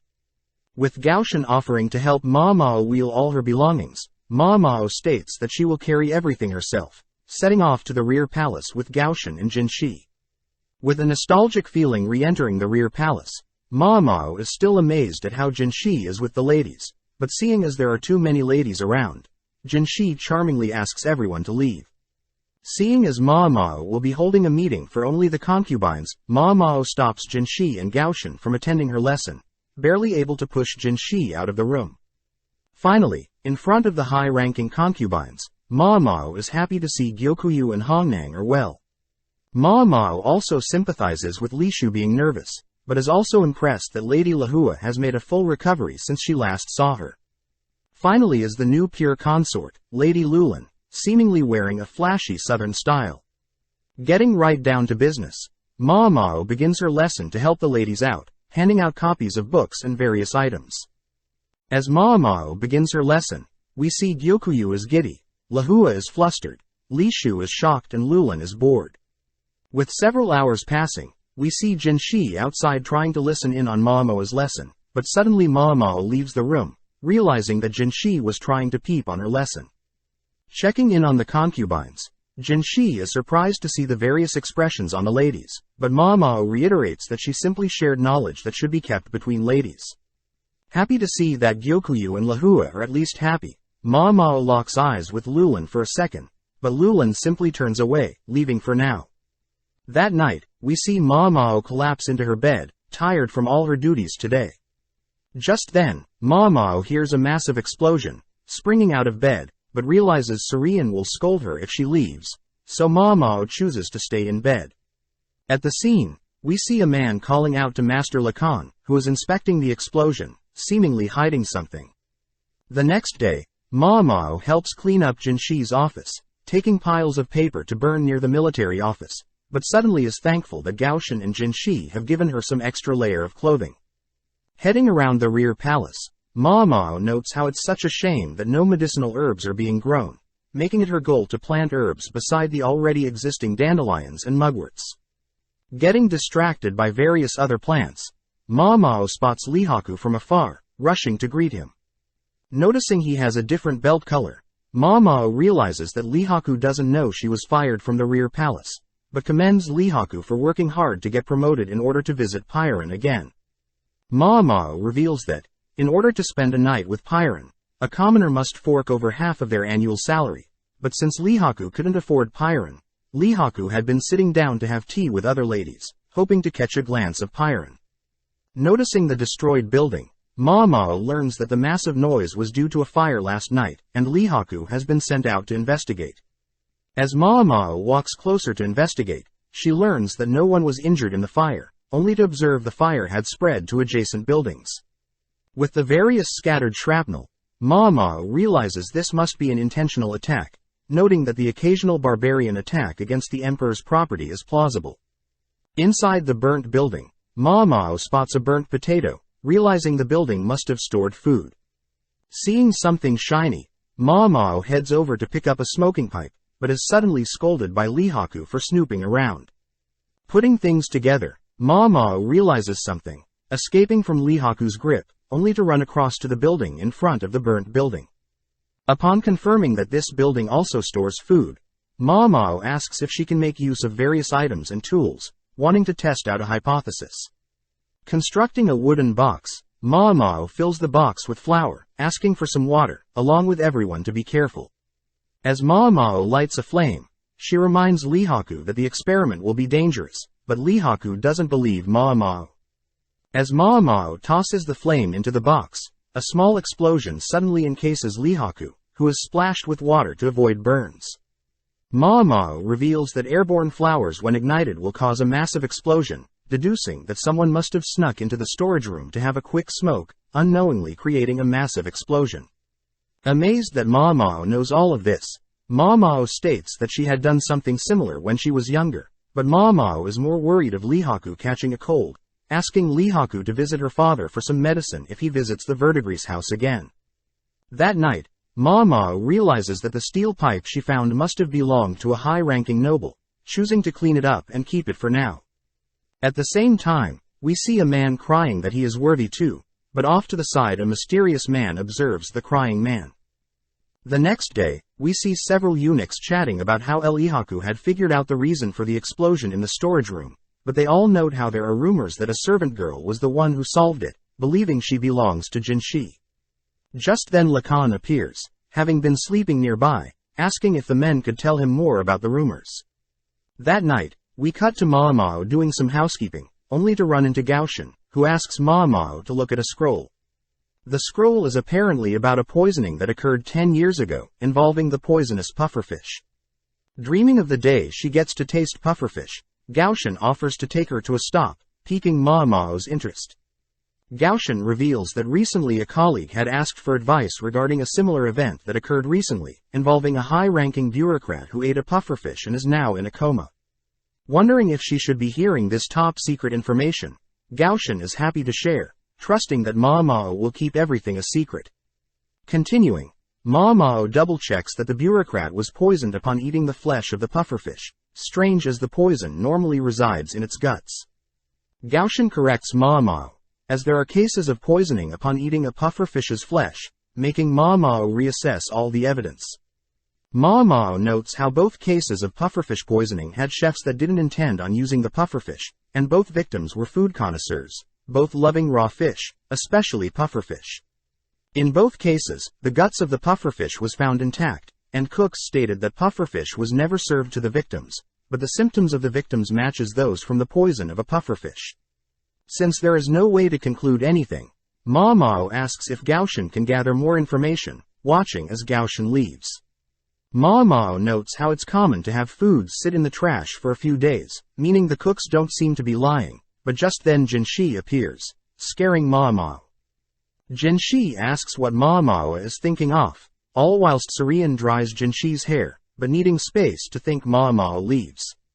The next morning, Gaoshan hands Ma Mao one of the chef's recipe books, confirming that the instructions seem to be relatively normal. Gaoshan mentions how the dish containing fish and vegetables have different vinegar mixtures, but Ma Mao reasons the vinegar mixture changes depending on the type of fish and vegetable. Unable to figure out a solution, Ma Mao suddenly spots Jinshi curious about the case as well, forced to allow Jinshi to sit in on their conversation. Ma Mao learns that the bureaucrat poisoning happened a week ago, believing the vegetables used must have been radish or carrots, but upon hearing that the vegetable used was seaweed, Ma Mao smirks, asking to inspect the kitchen. Quietly walking through the palace, Ma Mao greets Basin, quietly following Basin into the carriage. Basin states that once they arrive at the kitchen, the servants will show Ma Mao around, impressing Ma Mao as Gaoshan was able to arrange a visit so quickly. Glancing at Basin, Ma Mao notes that Basin looks familiar, but brushes it aside. Upon arriving into the kitchen, Ma Mao gets to work inspecting the area, but just then an angry man marches into the kitchen, demanding that everyone leave.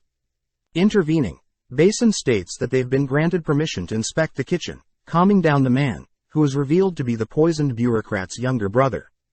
Getting back to work, Ma Mao notices that the cooks washed all the tools and kept their kitchen clean, but spots several vases on the shelf. Upon opening a vase, Ma Mao smirks, learning that the vase stores seaweed that is the bureaucrat's favorite food item. With the younger brother nagging everyone to leave, Ma Mao gives in, heading back into the carriage with Basin. Basin asks why Ma Mao left so easily, but Ma Mao reveals she stole some of the seaweed, finding it weird that the seaweed is able to be preserved for so long. Ma Mao hints at the fact that the seaweed must be imported from somewhere south, asking Basin to investigate where the seaweed came from. A couple hours later, Basin reports to Jinshi and Ma Mao that the seaweed was indeed not the chef's regular seaweed, but the chef still used the imported seaweed, believing it isn't poisonous. Ma Mao reveals that poisonous foods can initially start out poisonous, but after some process can become edible. An example is that eels are originally poisonous, but after draining their blood or cooking them, will they become edible. Same case is true for this imported seaweed, as it needs to be soaked in lime water first. Having one pure batch of seaweed and one batch soaked in lime water, Ma Mao munches on the pure batch first, but Gaoshan and Jinshi feed Ma Mao the emetic agent to force Ma Mao to throw up. Moving on, Ma Mao states that the issue is the person that imported an irregular food item that no one is used to, meaning the poisonous seaweed was the culprit, but so is the person who imported the seaweed. Several hours later, Gaoshan reveals to Ma Mao that the younger brother of the bureaucrat was the one that imported the poisonous seaweed, revealed to have hated his older brother for getting all the attention. Ma Mao finds it weird that a man would have stumbled onto something so dangerous, but learns that the younger brother learned of the poisonous food through a mysterious man at a tavern. Back to house chores, Ma Mao is sad that she didn't get to try the poisonous seaweed, but is reminded of the insect mushrooms Jinshi had gifted her, wondering if she should make an alcohol or a pill. Just happy to have access to such rare items, Ma Mao gleefully greets Jinshi, but Jinshi is clearly weirded out, hitting his head on a pillar to calm down. Sitting down, Jinshi reveals that he is quite busy, but worst of all there is a man annoying him. Jinshi states that that man is a high-ranking military official that comes from a wealthy family, but is past his 40s and hasn't married yet. Jinshi states that the man is only interested in shogi and stepping in on other people's business, but hearing all of this Ma Mao realizes something, choosing to suppress her thoughts for now. The next day, Ma Mao is seen pondering on the strange man Jinshi told her about, but following Jinshi, we see that Lacan is the man giving Jinshi issues. Jinshi deduces that Lacan is wondering why Jinshi bought a courtesan like Ma Mao, but Lacan begins rambling on about a verdigris girl that he used to play go and shogi with. Curious as to who the girl was, Lacan ignores Jinshi's question, stating that he was tempted to purchase the verdigris courtesan, but other men outbid him. Lacan states that the courtesan treated everyone equally, revealing that he could never forget about her, uttering that he used a dirty trick to devalue the expensive courtesan. Before Lacan reveals what he did, Lacan asks about Maamao, having heard that Maamao is quite smart. Lacan mentions how he had a metalworker friend that passed away recently, adding that the metalworker had 3 kids but wasn't able to teach the kids their trade secrets before they passed away. Instead, the metalworker left behind a confusing will, asking if Maamao could help him solve the metalworker's secrets. With no other choice, Jinshi asks for more details, all whilst Maamao notices a storm is brewing. Check out one of our other videos on the screen or in the info card above. Subscribe, like and comment.